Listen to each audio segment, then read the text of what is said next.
5 বছর বয়স ছিলেন রামকৃষ্ণ দেবের। ওনার মা চন্দ্রমণি দেবী।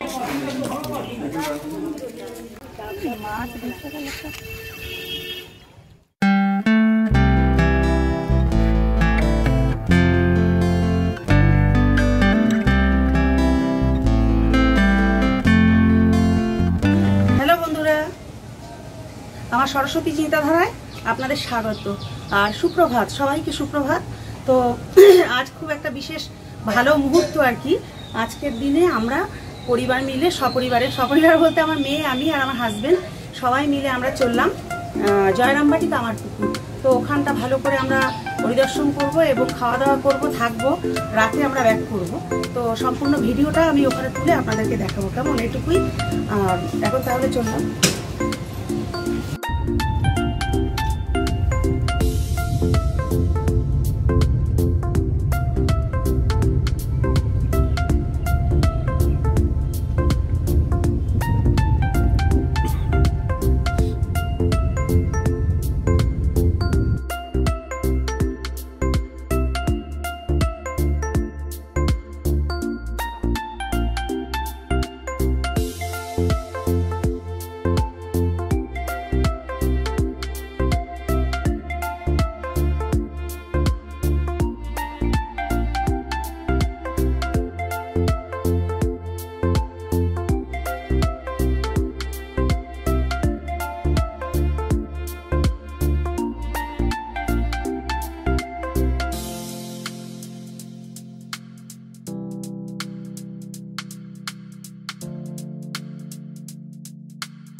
এইমাত্র এসে এখানে পৌঁছলাম আর এসে এই ব্রেকফাস্ট করলাম।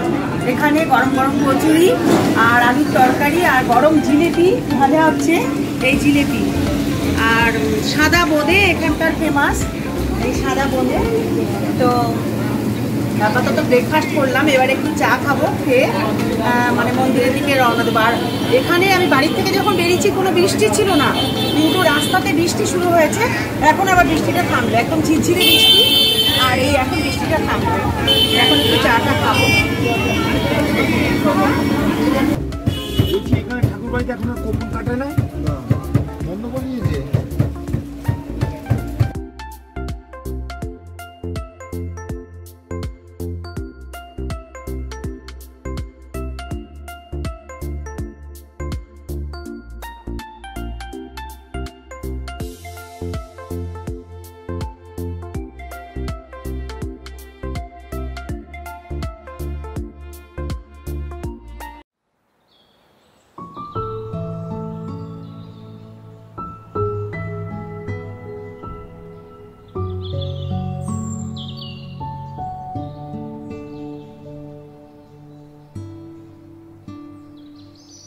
তো খুবই সুন্দর বন্ধুরা, উপভোগ করলাম, মানে মন প্রাণ জুড়িয়ে গেল।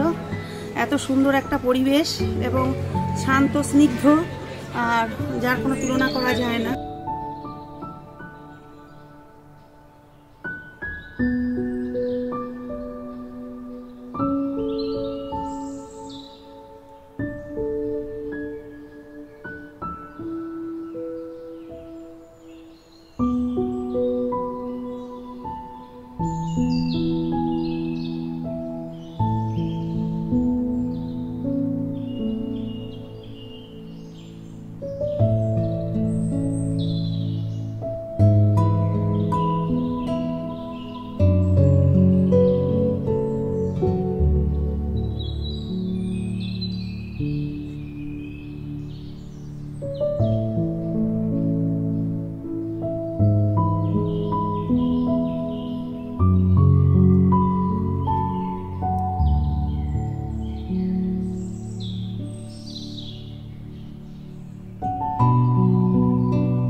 তুলতে হবে তাহলে সমাজ যাচ্ছে না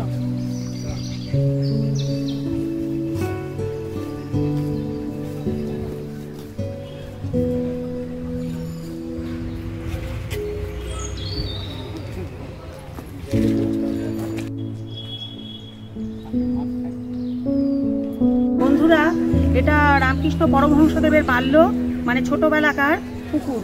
তো এটা বাজার কমিটি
কখনো ব্লগ দেখছে, কখনো কালী ঠাকুর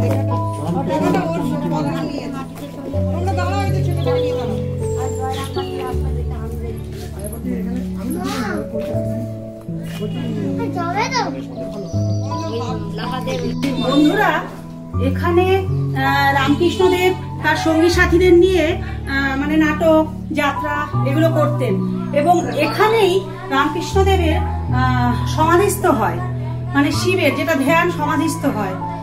কথায় আছে আর কি যে এখানে উনি সমাধিস্থ হন এবং এখানকার সাদা জিলিপি এবং সাদা বোঁদে বিখ্যাত।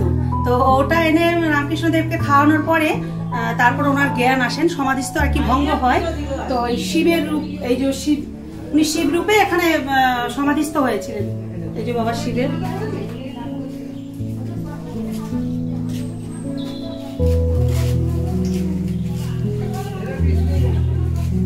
তার বন্ধু বান্ধব, তার সঙ্গী সাথীদের নিয়ে এখানে উনি সন্ধে আড্ডা দিতেন এবং যাত্রা, নাটক, নানা কিছু গল্প এই সমস্ত করতেন। এটা হচ্ছে সেই জায়গা, খুবই সুন্দর, খুবই সুন্দর সুন্দর পরিবেশ। এবং এখানে একটি ছোট্ট পুকুর আছে, ডোবার মতো, মানে ছোট্ট একটি পুকুর আছে এখানে।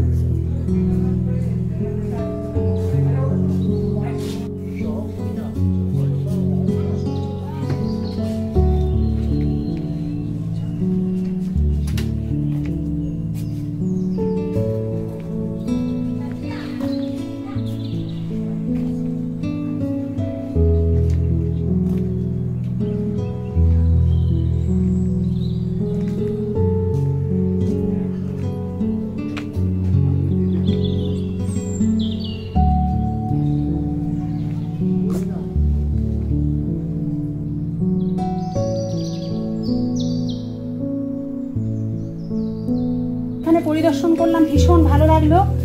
আর এই রামকৃষ্ণ পরমহংসদেবের যে বললাম উনি যাত্রা করতেন, এখানে যাত্রা নাটক এই সমস্ত করতেন। আর এখানেই ওনার তৃতীয় ভাবাবেশেষ যেটা হয়েছিল, ভাবাবেশ মানে শিব, উনি ধ্যান মগ্ন অবস্থায় ছিলেন এবং শিবের ভাবাবেশ যেটা হয়েছিল।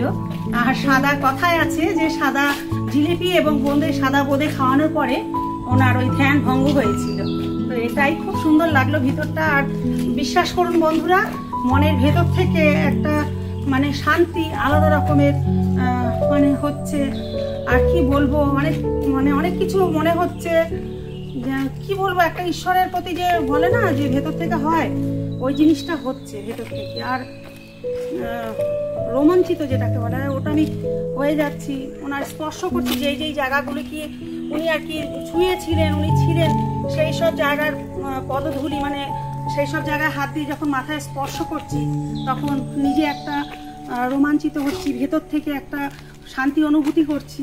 এটাই হচ্ছে ভাবাবেশ যেটাকে বলে ঈশ্বরের প্রতি, ওই জিনিসটা খুব উপলব্ধি করতে পারছি। হ্যাঁ, কনে উনি ছিলেন, ওনার উপলব্ধি আজও মনে হয় পাওয়া যায়। যদি ঠিকঠাক জ্ঞান চক্ষু দিয়ে দেখা যায়, তাহলে এখনো মনে হয় যেন হয়তো উনি কত যুগ আগে চলে গেছেন, দেহ রেখেছেন। চলে তো উনি যাননি, যেহেতু উনি ঈশ্বর, দেহ রেখেছেন। কিন্তু আজও যখন ওখানে দাঁড়ালাম, ওই মঞ্চটা বা ওই ওনার যে জিনিসগুলো স্পর্শ করলাম, তখন মনে হয়। আর আমি কিছুটা শিউলি ফুল ওনার ওখানেরই গাছ থেকে তুলেছি, দিয়ে ওখানে বিষ্ণু মন্দিরে কিছুটা দিয়েছি। আর এই শিউলি ফুলটা আমি নিয়ে যাচ্ছি বাবার সমাধিস্থলে আমি দেব। তো তখন মনে হচ্ছে যেন হ্যাঁ, সত্যি করেই ঠাকুর আমাদের চারপাশে আছেন। এটাই হচ্ছে।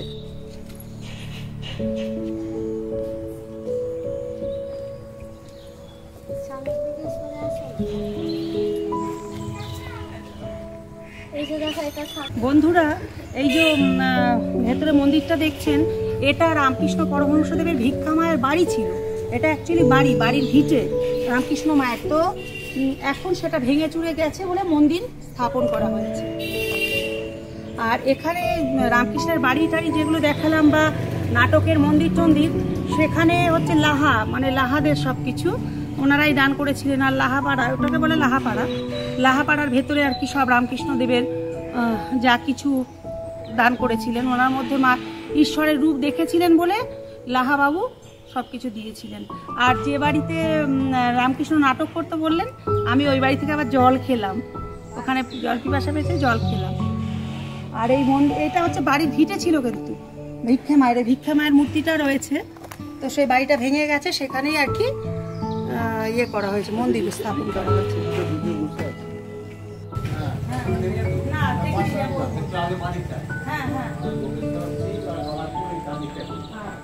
আর ঠাকুরের পরিবারের কেউ আছেন এখানে? ওই ইয়েটা আছে বোধহয়। আচ্ছা, জয়রামবাড়িটাও আছে শুনেছি।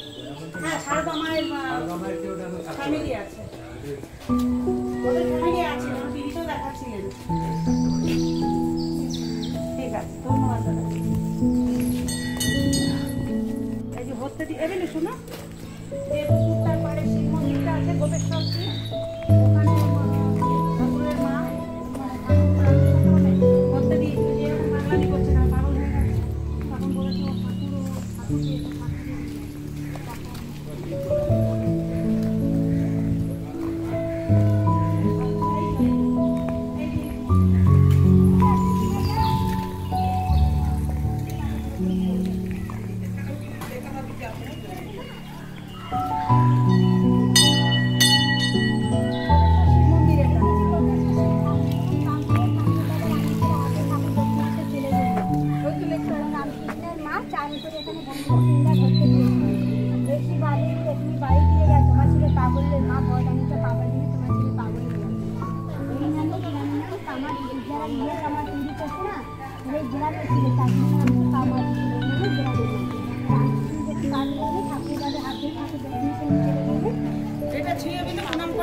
জুতোটা খুলো, এদিকটা আসো,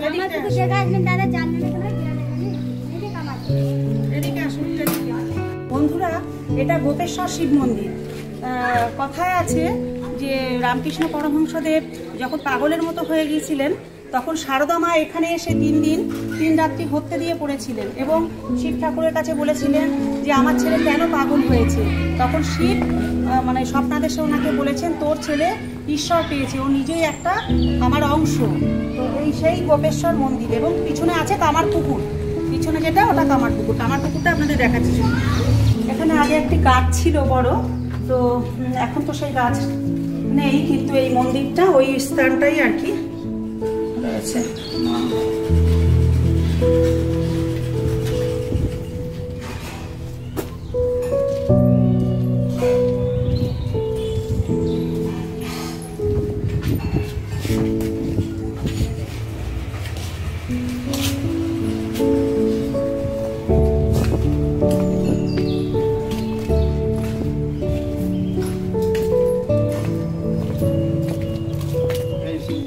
এই হচ্ছে অ্যাকচুয়ালি কামার পুকুর বন্ধুরা।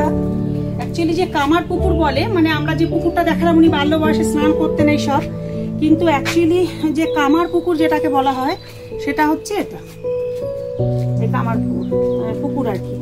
শিব মন্দির দেখালাম, শিব মন্দিরের পাশে ভবতারিণী মায়ের মন্দির, আর এই হচ্ছে কামার পুকুর।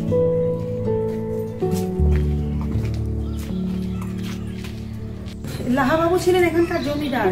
রামকৃষ্ণ পরমহংসদেব যেখানে যেখানে বসেছেন, যে যে জিনিসে স্পর্শ করেছেন, ছুঁয়েছেন, ধ্যান করেছেন, নাটক করেছেন, ওনার যা কিছু স্মৃতি সবকিছু দান করেছে এবং সবার দর্শনার্থীদের দেখার জন্য রেখেছেন। তো এগুলোও করেছে। এই যে লেখা আছে সুকুমার লাহা, মৃত্যুঞ্জয় লাহা স্মৃতি উদ্দেশ্যে এটা করা হয়েছে মায়ের মন্দির আর কি।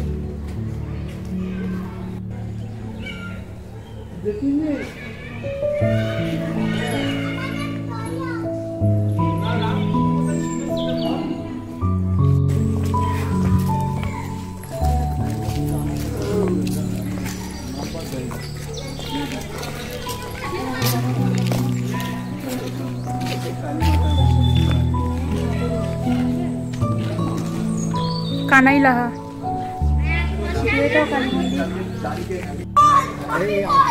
এইসব জায়গায় পুজো হতো, মায়ের পুজো হয়, এই মন্দির, এই আদি মন্দির, এগুলো আদি মন্দির এইরকম হয়।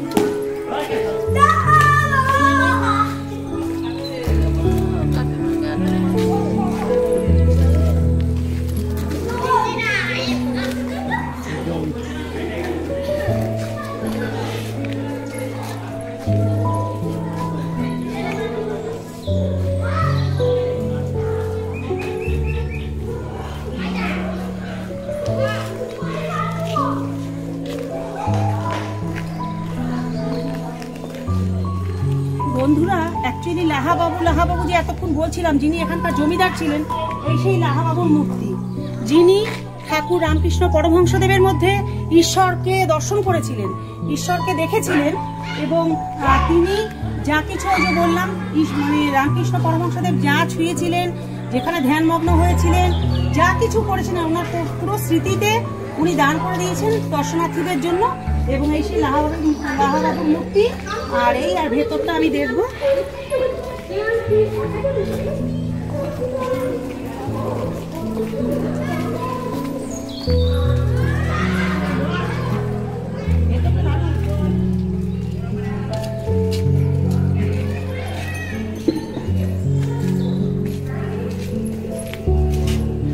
এই ধর্মদাস লাহার হুগলি জেলার পশ্চিমাংশে কামার পুকুরের জমিদার ধর্মদাস লাহা এবং তার এই সব কিছু পাঠশালা, এই হচ্ছে রামকৃষ্ণের পাঠশালা। এই মন্দিরটি উপরে নিচে ঘর আছে এবং পাঠশালায় পড়তে না পড়তে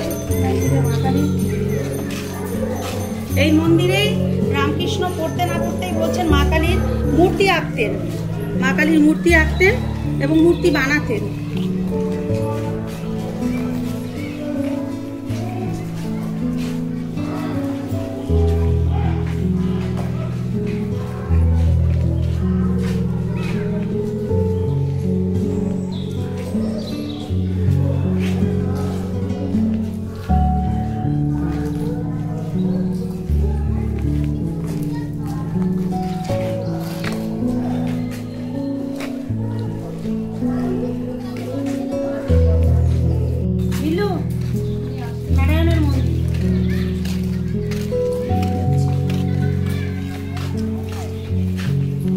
একটি নারায়ণ মন্দির।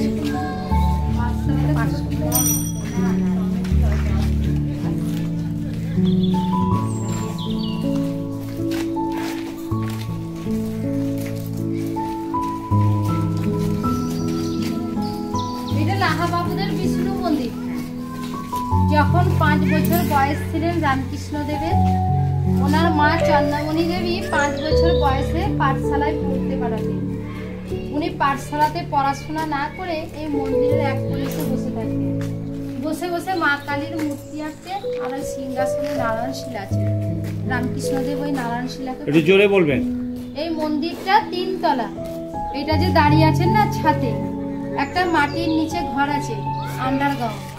এইটা মাঝের তলার দুটো দেখুন। বর্গিরা যখন আসতেন লাহাবাবুদের বাড়িতে লুটপাট করতে, লাহাবাবুরা টাকা পয়সা গয়না নিয়ে বর্গিদের হয়ে বাড়ির থেকে সেই মন্দিরে লুকিয়ে থাকতেন। আবার বর্গিদের লুটপাট সারা হয়ে চলে যেতেন, তখন লাহাবাবুরা বাড়ি ফিরে যেতেন মন্দির। আর বর্গিরা মন্দিরে কোনো আক্রমণ করতেন না, বাইরে যাবে তো নিয়ে যেতেন। ওপরেরটা ঠাকুরের শয়ন ঘর, এই মাঝের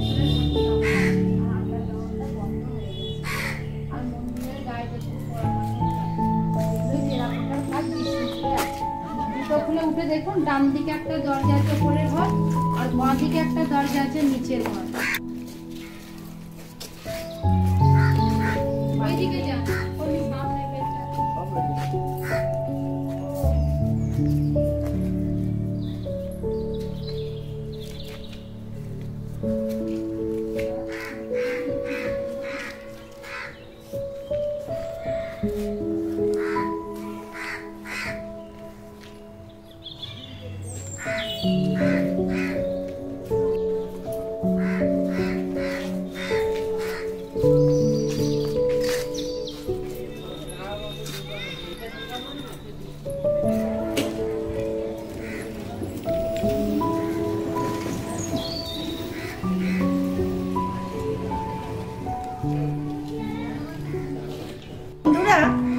এটা লাহাবাবুদের দুর্গা মন্দির, দুর্গা মণ্ডপ আর কি। তো এখানে বিশাল বড় দুর্গাপুজো হতো এবং সবাই মিলে আর কি গোটা কামারপুকুরের লোক মিলে এখানে পুজোয় আনন্দ উৎসব পালন করত। এই হচ্ছে দুর্গা মন্দির, আর এই সামনেই হচ্ছে তার পাঠশালা। এর আগে যে মন্দিরটা দেখালাম ওটা হচ্ছে লাহাবাবুদের বিষ্ণু মন্দির, যেখানে উনি পাঠশালায় এসে ওখানে বসে বসে ছবি আঁকতেন। আর এই হচ্ছে পাঠশালাটা, রামকৃষ্ণ পরমহংসদেবের পাঠশালা, যেখানে উনি বাল্য বয়সে পড়াশোনা করেছেন।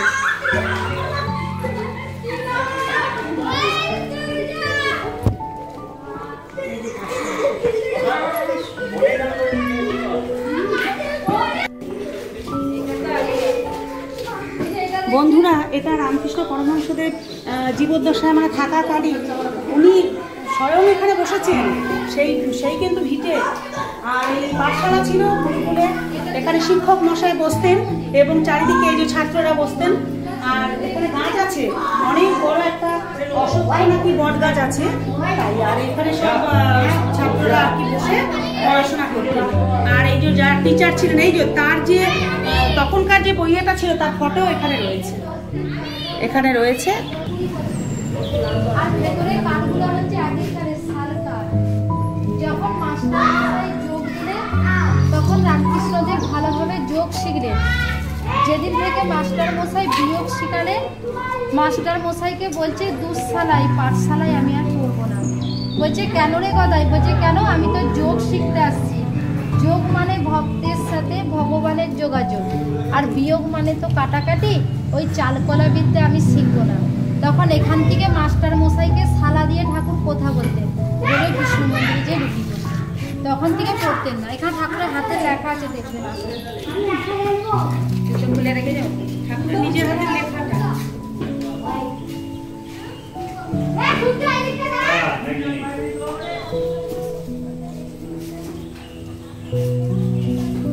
ওই যে এটা, ওই যে গদাধর চট্টোপাধ্যায় দোয়াক দিয়ে লিখেছে, ঠাকুরের নিজের হাতের লেখা, দোয়াতের কালি। এই যে বন্ধুরা, এটা ঠাকুরের নিজের হাতের লেখা, ঠাকুরের নিজের হাতের লেখা গদাধর চট্টোপাধ্যায়, উনি দোয়াতের কালি দিয়ে লিখেছেন।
আমরা ঘুরলাম এবং ব্যাগ কিনলাম, আরও কিছু কিছু জিনিস ছোটোখাটো কিনলাম, খাওয়া হলো। আর এই সাদা বোঁদে নিলাম, এখানকার ফেমাস সাদা বোঁদে, ল্যাংচা, ওগুলো নেওয়া হলো। আর এখন পান খাবো, ভালো করে একদম পান, দুটো পান খাবো, একটা পান নিয়ে যাব, নিয়ে তারপর রওনা হব সারদা মায়ের বাড়ির উদ্দেশ্যে। বন্ধুরা, আমরা সম্পূর্ণ রামকৃষ্ণদেবের মন্দির, পাঠশালা এবং বিভিন্ন কিছু দেখলাম এবং আপনাদেরকেও দেখালাম। আর খাওয়া দাওয়া কমপ্লিট হলো, পান খেলাম, একটি পান আবার সঙ্গে নিলাম। আর এখানকার ফেমাস সাদা বোঁদে এবং ল্যাংচা, এগুলো আমরা নিলাম। তো এখন যাব সারদা মায়ের বাড়ির উদ্দেশ্যে। ওখানে গিয়ে ভিডিও করে আমি একটা আলাদা ব্লগ করব। আর এই ভিডিওটা আমার কেমন লাগলো আপনারা অবশ্যই আমাকে কমেন্ট করে জানাবেন। আমার ভিডিও যদি ভালো লাগে তাহলে শেয়ার করবেন, আর নতুন বন্ধুরা অবশ্যই সাবস্ক্রাইব করবেন। তো এটুকুই, বাই।